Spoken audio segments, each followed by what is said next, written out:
Hello, good afternoon.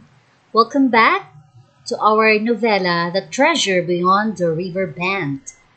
Okay, so we are now into the new chapter. Also, it is the meeting with Alan.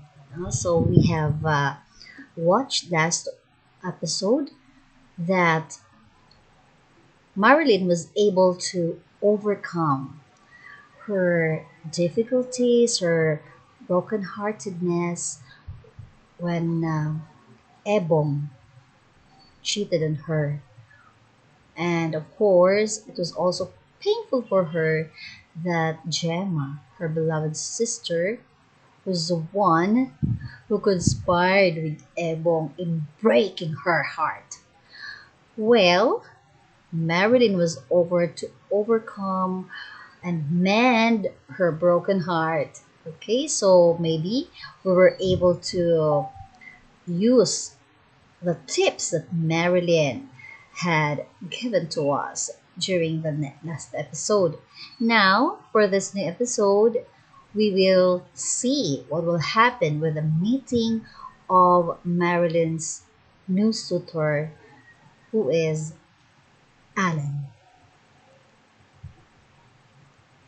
Marilyn and Alan was introduced to each other by their common relative through Facebook. Marilyn was attracted with the man's voice. He could sense kindness and sincerity in it.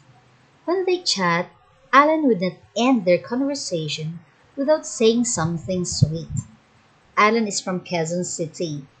He works as a supervisor in I Love Milk Tea, just as they had planned to meet in Manila. Marilyn will renew her PRC license and secure the Certificate of Good Standing and NBI clearance. Okay, so the- since OPC will eventually be sold to a businessman who wants to turn the school into a mall, Marilyn decided to teach in public school. Actually, Nora's been convincing her to transfer ever since they became best friends. Marilyn was hesitant before because she loved her school community like family, but the news of closure urged her to make up her decision.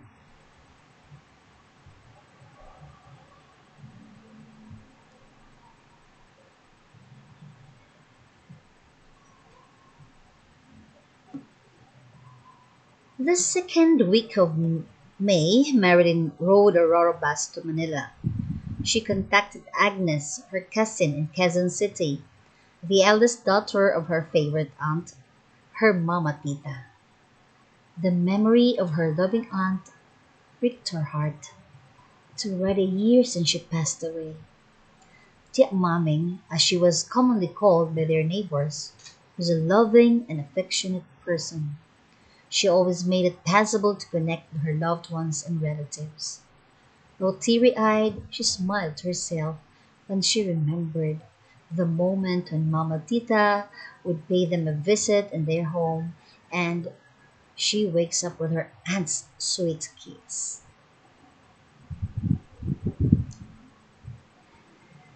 Marilyn was awakened by the sun's rays penetrating the window beside her. She looked at her watch. It's 6 a.m. She straightened her back and looked around. She could see some who are still sleeping, but most of the passengers are already up and fixing themselves and their things. They are now in Cubao, near to the terminal. Marilyn texted her Manay Agnes that she is in Alimol bus terminal. When she alighted, Agnes approached her. She is with her youngest son Lester. Her cousin guided her to their car, where Agnes' eldest son was waiting. He is positioned in the driver's seat. Agnes introduced her to Ai and talked about their family for 30 minutes. After 30 minutes, they are already at Victoriaville. So that is the subdivision where her Manay Agnes and her family reside.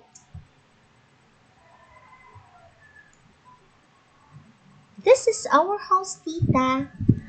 The cute little boy was pointing at a bungalow type house.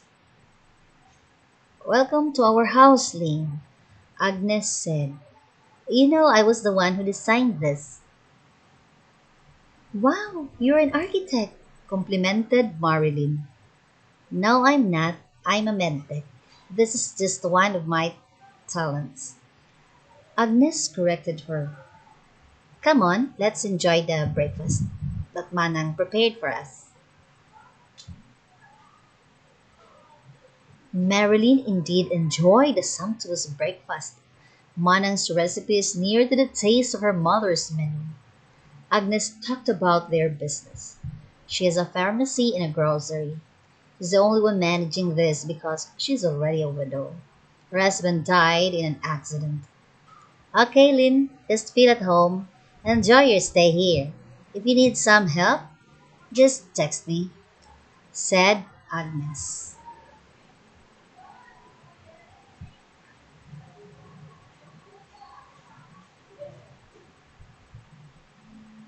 Marilyn texted Alan that she's in Quezon City now. They agreed to have a lunch date at SM North. After breakfast, Marilyn grabbed some sleep. It was already 2 a.m. when she slept on the bus. She watched all the movies that were shown during their travel. She set her cell phone alarm at 10. Before taking a shower, Marilyn prepared the clothes she will wear. She chose her pleated brown miniskirt and an old rose blouse. She would pair it with dangling earrings and a black necklace and sandals.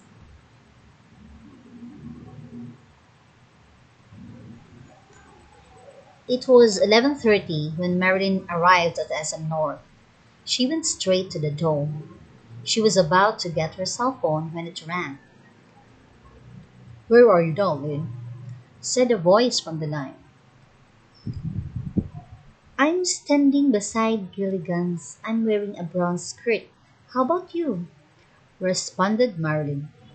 Okay, I'll come for you. I'm wearing a striped polo shirt.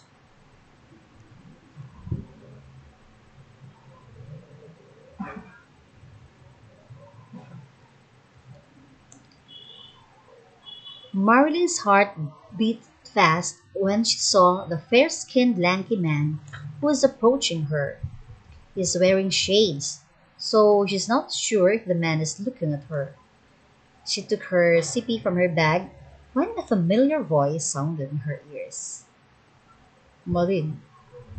Oh my, he's here. Yes, Alan, responded Marilyn. Did I keep you waiting? Asked the man. No, you're just in time, answered Marilyn.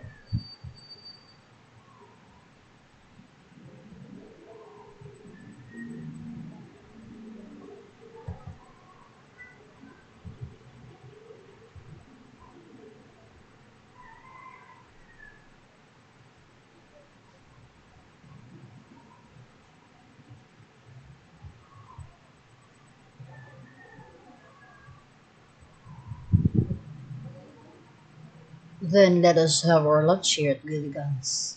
Then Alan grabbed the woman's hand and led her inside a famous restaurant. Gilligan's is an open restaurant. There are tables situated around the restaurant. They chose a table near the entrance. They both ordered beef steak and Caesar salad. After lunch, they went to DQ, or Dairy Queen Ice Cream House, for dessert. They spent their afternoon in a private karaoke room. It was already dark when Alan took Marilyn to Victoriaville. Okay, so that was the meeting with Alan. Okay, so let us watch, wait for the next episode, and discover what will happen to their love life. Bye. Thank you for watching.